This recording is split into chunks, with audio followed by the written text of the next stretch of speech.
Liverpool 4, Palace 0. I'm joined by Freddie here.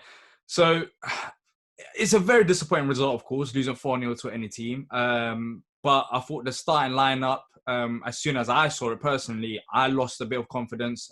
Benteke and Gaeta out with an injury, which isn't the greatest thing to hear. I thought we started the game off well, Freddie. I'm not too sure about you, but what do you think of it? Until Zaha at least got injured. Yeah, I thought when Zaha went off, the game was done, really, wasn't it? But it was just from the start. The lineup, I think as soon as you see Hennessy, everyone loses confidence. I thought he couldn't have done much of any of the goals, but he doesn't help himself. He just doesn't help himself. Like with the free kick, he just stands so far away from the other side of the goal, which is basically just inviting them to score. And I just don't think he gives anyone confidence. I think I don't think putting Saka in was the right idea. I don't think he's had enough game time. And yeah, I think we just got our tactics wrong, to be honest. Yeah, all right. So let's start with Hennessy, as you mentioned in there. I thought it was a great free kick, but there's of course a couple points that you did mention. His positioning, I'm not too sure of, and I don't know if you noticed, but Max Meyer, one of the smallest players on the pitch, being on the edge of the wall, isn't really the smartest idea, in my opinion, anyways. Especially when you have a player like Trent Alexander-Arnold. So, with regards to Hennessy, what do you see happening? Do you think that it's a chance that he hasn't really played much games, and maybe that's why he didn't have the greatest of performances, even though he did make some great saves towards the end? What do you think it is? I don't think it's the performances, because I remember him being like this when he was playing regularly. Because he's never been the best. I think he's an all right backup. I do think he's an all right backup. But he's just nowhere near the level Vicente is.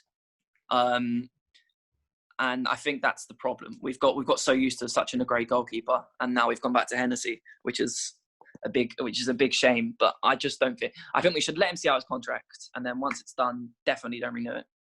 Yeah. I'm not too sure when his contract does run out. But another stat that came out today is the fact that we didn't have a single touch in their box in the whole 90 minutes. You're laughing there.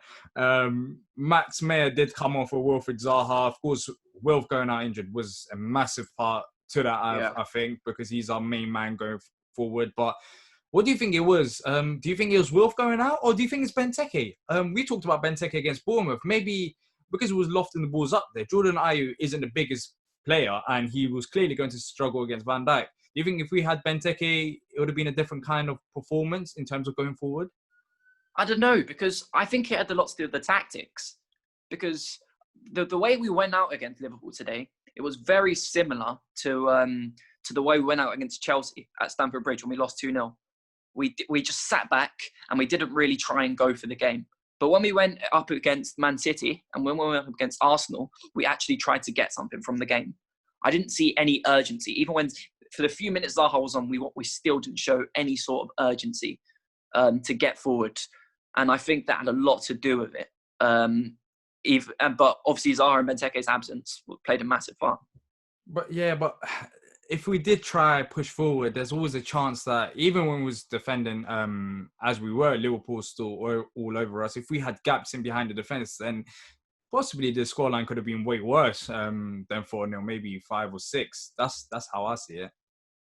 Yeah, no, I agree. I just would have preferred, or would have at least liked to see us at least try and go for the game. Like even when Hodgson subbed on, what was it, Milivojevic and Riedeveld, with about half an hour to go, and didn't bring on Brandon Pierrick until about 5 minutes. Like, what is the point of that? That is when you bring on your youth players.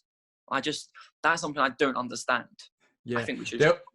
There was actually, I was speaking to John before you, and he actually said how bringing on the youth players might have not helped in terms of we're already losing 3-0 down, and you're bringing them on, and there's a chance that we could even concede more, and it could damage their confidence. I guess you don't see it that way. No, I think that's the perfect time to bring them on. We have nothing to lose. We have absolutely nothing to lose. I know the confidence of the players will already be quite damaged from this result. I think bringing on youth brings on a complete burst of energy, and perhaps they've got something to prove to the boss. So we could have maybe done something with them. Yeah, it was a fair point. Of course, Pierre did come on, but came on later on in the game, around the 83rd minute for Jordan Ayew. We do have a lack of strikers up there, but let's try to end on a positive. Do you have anyone as your man of the match contenders for Palace? Me for watching it. You for watching it. Come on, there must be a couple of players. Joe Wood, I thought he'd done reasonably okay with the things, with the chances that he had. Yeah, I thought Joe Wood put in a very good shift. I'll give it to him. All right, cool. So Joe Wood is your man of the match. As always, if you have enjoyed the video, make sure to leave a like and subscribe so you don't miss out on future content. And if you want to get involved, leave down your comments down below. And come and join us after games. Until next time, up the Palace.